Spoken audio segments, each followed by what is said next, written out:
Benarkah santet, sihir, dan tenung itu ada?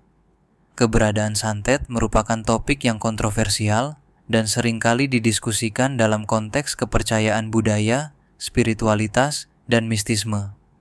Dalam banyak budaya di Indonesia dan di berbagai belahan dunia, santet dianggap sebagai praktik ilmu hitam yang dapat mencelakai seseorang melalui cara-cara supranatural. Namun, tidak ada bukti yang dapat diverifikasi yang mendukung keberadaan santet atau kemampuan supranatural lainnya. Para ilmuwan umumnya menilai fenomena seperti ini sebagai efek psikologis, sugesti, atau kebetulan, dan tidak sebagai sesuatu yang memiliki dasar ilmiah. Kepercayaan terhadap santet seringkali muncul dalam masyarakat yang kuat memegang tradisi spiritual atau yang menghadapi ketidakpastian hidup, sebagai bentuk penjelasan terhadap peristiwa-peristiwa yang tidak dapat mereka pahami. Dalam pandangan Islam, sihir, termasuk santet dan tenung, adalah praktik yang diakui keberadaannya dan dilarang keras. Berikut adalah penjelasan tentang pandangan Islam terkait sihir dan praktik sejenis. Dalam Islam, sihir diakui sebagai sesuatu yang nyata dan bisa mempengaruhi kehidupan seseorang. Al-Quran sendiri menyebutkan tentang sihir dalam beberapa ayat, yang menceritakan tentang orang-orang yang belajar sihir dari dua malaikat, Harut dan Marut, tetapi mereka diperingatkan agar tidak menggunakannya untuk tujuan jahat. Kisah tentang malaikat Harut dan Marut yang mengajarkan sihir kepada manusia berasal dari salah satu ayat dalam Al-Quran, yakni surah Al-Baqarah ayat 102. Meskipun kisah ini tidak diceritakan secara rinci dalam Al-Quran, ada beberapa tafsiran dan riwayat yang memberikan gambaran tentang cerita tersebut.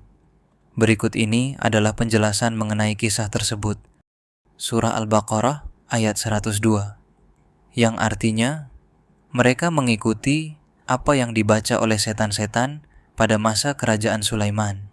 Sulaiman itu tidak kufur, tetapi setan-setan itulah yang kufur.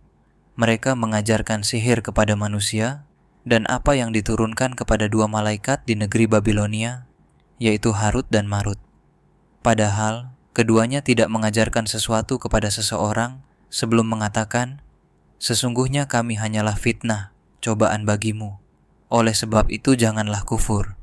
Maka mereka mempelajari dari keduanya, malaikat itu, apa yang dapat memisahkan antara seorang suami dan istrinya. Mereka tidak akan dapat mencelakakan seseorang dengan sihirnya kecuali dengan izin Allah.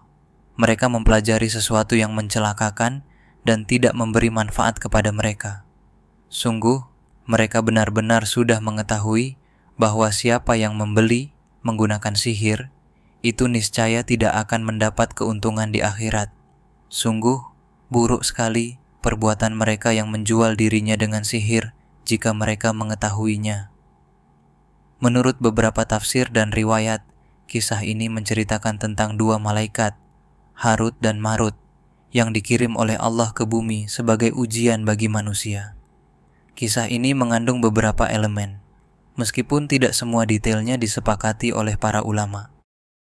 Allah mengutus Harut dan Marut ke bumi pada masa Babilonia, Babel, ketika sihir merajalela di kalangan manusia. Manusia pada saat itu sangat tertarik pada sihir, dan banyak yang menyalahgunakannya untuk tujuan jahat, seperti memisahkan suami dan istri, atau melakukan hal-hal yang merugikan orang lain. Harut dan Marut diturunkan untuk menguji manusia dengan mengajarkan ilmu sihir. Namun, sebelum mengajarkan ilmu tersebut, mereka selalu memperingatkan orang-orang bahwa ilmu yang mereka ajarkan adalah ujian dari Allah dan bisa menyebabkan kekafiran jika disalahgunakan. Mereka juga menegaskan bahwa manusia tidak boleh mempraktikkan sihir ini karena hal itu akan membawa kerugian besar, baik di dunia maupun di akhirat. Meskipun demikian, sebagian manusia tetap mempelajari sihir dari Harut dan Marut dan menggunakannya untuk tujuan-tujuan buruk. Kisah ini menggambarkan bagaimana ilmu yang bisa digunakan untuk kebaikan, jika tidak dikelola dengan benar, bisa menjadi sumber kerusakan. Orang-orang yang menggunakan sihir ini akhirnya tidak memperoleh keuntungan apapun di dunia atau akhirat. Mereka telah menukar petunjuk Allah dengan sesuatu yang merugikan diri mereka sendiri. Kisah Harut dan Marut mengandung beberapa pesan penting. Di antaranya, sihir dianggap sebagai ujian yang bisa membawa manusia pada kekafiran dan kerugian. Oleh karena itu, orang-orang diperingatkan agar menjauhi praktik-praktik sihir. Meskipun Harut dan Marut mengajarkan sihir, mereka tidak melakukannya tanpa peringatan. Ini menunjukkan bahwa manusia memiliki kehendak bebas dan tanggung jawab untuk memilih jalan yang benar atau salah. Sihir dianggap sebagai sesuatu yang merugikan dan tidak membawa manfaat apapun, baik di dunia maupun di akhirat. Dalam tafsir dan riwayat ini, terdapat pelajaran penting tentang pentingnya mematuhi petunjuk Allah dan menjauhi hal-hal yang bisa menyesatkan dan merugikan diri sendiri serta orang lain. Sihir, termasuk segala bentuknya seperti santet, tenung, dan lainnya, diharamkan dalam Islam. Praktik ini dianggap sebagai dosa besar dan termasuk dalam tindakan syirik, menyekutukan Allah, yang merupakan dosa terbesar dalam Islam. Rasulullah SAW bersabda bahwa salah satu dari 7 dosa besar yang dapat menghancurkan seseorang adalah sihir. Hadis riwayat Bukhari dan Muslim. Dalam syariah Islam, praktik sihir dianggap sebagai kejahatan yang sangat serius. Menurut sebagian ulama, hukuman bagi seorang penyihir adalah hukuman mati, terutama jika sihir tersebut menyebabkan kerusakan atau kematian pada orang lain. Namun, pelaksanaan hukuman ini sangat tergantung pada hukum negara dan interpretasi ulama di wilayah tersebut. Islam juga memberikan panduan untuk melindungi diri dari sihir dan gangguan jin. Ayat-ayat tertentu dari Al-Quran, seperti ayat Kursi dan surah Al-Falaq serta An-Nas, sering dibaca untuk meminta perlindungan Allah dari bahaya sihir dan kejahatan yang tidak terlihat. Dalam Islam, penting untuk meyakini bahwa segala sesuatu yang terjadi adalah dengan izin Allah. Sihir hanya bisa berpengaruh jika Allah mengizinkannya, dan orang yang bertawakal kepada Allah serta menjaga ibadah dan doanya akan dilindungi dari bahaya sihir. Kesimpulannya, Islam mengakui adanya sihir dan praktek sejenis, namun sangat melarang dan mengutuk keras praktik tersebut. Umat Islam diajarkan untuk mencari perlindungan hanya kepada Allah dan tidak terlibat dalam atau takut terhadap sihir.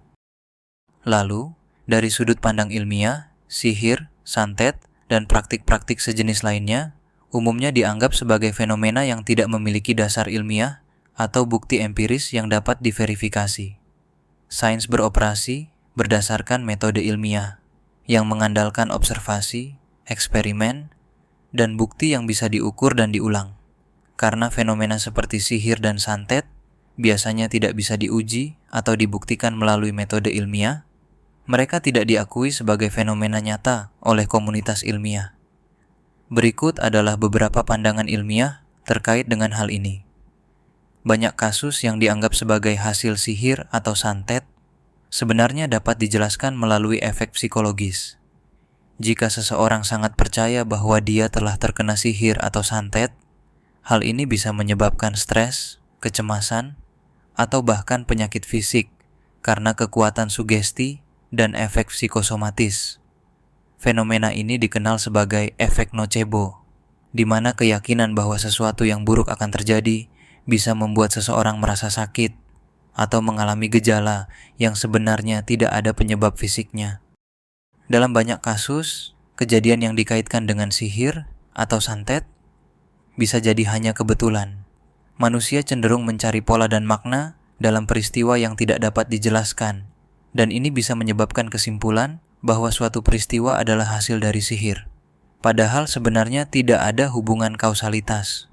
Persepsi selektif juga memainkan peran, di mana orang hanya mengingat peristiwa yang mendukung keyakinan mereka tentang sihir atau santet, dan mengabaikan bukti yang bertentangan. Sains memerlukan bukti empiris yang dapat diuji dan diulang. Hingga saat ini, tidak ada bukti yang kuat dan konsisten yang menunjukkan bahwa sihir atau santet memiliki efek yang dapat diukur dalam kondisi yang dikendalikan. Klaim tentang sihir biasanya tidak dapat diuji di laboratorium atau di bawah kondisi yang terkontrol, sehingga dianggap tidak memiliki dasar ilmiah. Dari perspektif antropologi, kepercayaan terhadap sihir dan santet dipahami sebagai bagian dari sistem kepercayaan budaya yang kompleks. Dalam banyak masyarakat, sihir dan praktik serupa digunakan untuk menjelaskan peristiwa-peristiwa yang sulit dimengerti atau untuk mengekspresikan kekhawatiran dan ketakutan. Studi antropologi menunjukkan bahwa kepercayaan ini sering muncul dalam konteks sosial tertentu dan memainkan peran dalam mengatur hubungan sosial dan kekuasaan. Penelitian dalam ilmu saraf juga menunjukkan bahwa pengalaman-pengalaman supranatural bisa disebabkan oleh fungsi otak tertentu, seperti halusinasi atau ilusi yang terjadi akibat stres, kurang tidur, atau gangguan mental. Misalnya, perasaan bahwa seseorang sedang dikutuk atau diawasi mungkin berasal dari aktivitas di area otak yang berkaitan dengan persepsi dan emosi. Kesimpulannya, dari perspektif ilmiah, tidak ada bukti yang mendukung keberadaan sihir, santet, atau praktik sejenis lainnya sebagai fenomena yang nyata. Sebaliknya, fenomena-fenomena ini seringkali bisa dijelaskan melalui psikologi, antropologi, dan ilmu saraf. Ilmu pengetahuan cenderung melihat kepercayaan pada sihir dan santet sebagai hasil dari keyakinan budaya, sugesti, dan pola pikir manusia. Kita telah melihat bagaimana Islam dan sains memandang fenomena seperti santet, sihir, dan praktik sejenis lainnya. Dalam Islam, santet diakui keberadaannya namun sangat dilarang, karena termasuk dalam praktik sihir yang dapat menyesatkan manusia dan membawa kerugian besar di dunia maupun di akhirat. Sementara itu, dari sudut pandang sains, santet tidak memiliki dasar ilmiah dan biasanya dijelaskan melalui efek psikologis atau kebetulan. Yang terpenting, kita harus selalu berpegang pada ajaran yang benar dan mencari perlindungan kepada Allah dari segala bentuk kejahatan. Terima kasih telah menonton. Jangan lupa like, share, dan subscribe untuk diskusi menarik lainnya.